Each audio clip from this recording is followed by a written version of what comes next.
বিশ্ব পরিবেশ দিবস পালিত হল রাজগঞ্জের সন্ন্যাসীঘাটায়। রাজগঞ্জ ব্লকের সন্ন্যাসীঘাটা ডাঙ্গাপাড়া এলাকায় একটি বেসরকারি স্কুলের শিশুদের হাতে গাছের চারা তুলে দেওয়া হলো।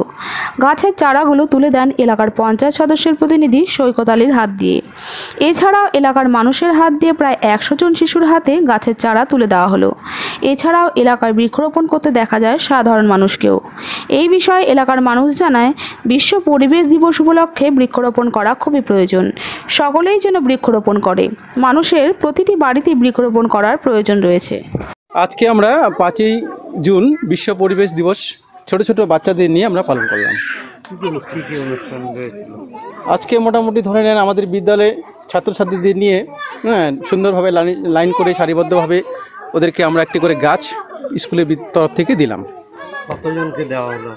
মোটামুটি 100 জনকে দেওয়া হলো। এছাড়াও তো বৃক্ষরোপণ করতে দেখা গেল আপনারা। আমরা বৃক্ষরোপণ করলাম বিদ্যালয়ে। কি বার্তা দেবেন এই বৃক্ষরোপণে?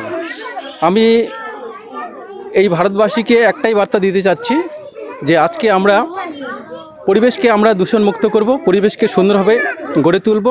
আজকে যদি আমাদের এই পৃথিবী দূষিত হয়ে যায় তাহলে আমাদের মানুষকুল থেকে শুরু করে যত সমস্ত প্রাণীকুল আছে বা উদ্ভিদকুল আছে তারা সংকটের সম্মুখীন হবেন। যাতে এটা না হয় সেই জন্য আমরা পরিবেশকে মুক্ত করব আর কি। আমার নাম মৃগেন্দ্রনাথ রায়, সানরাইজ পাবলিক স্কুল।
হ্যাঁ হয়েছে।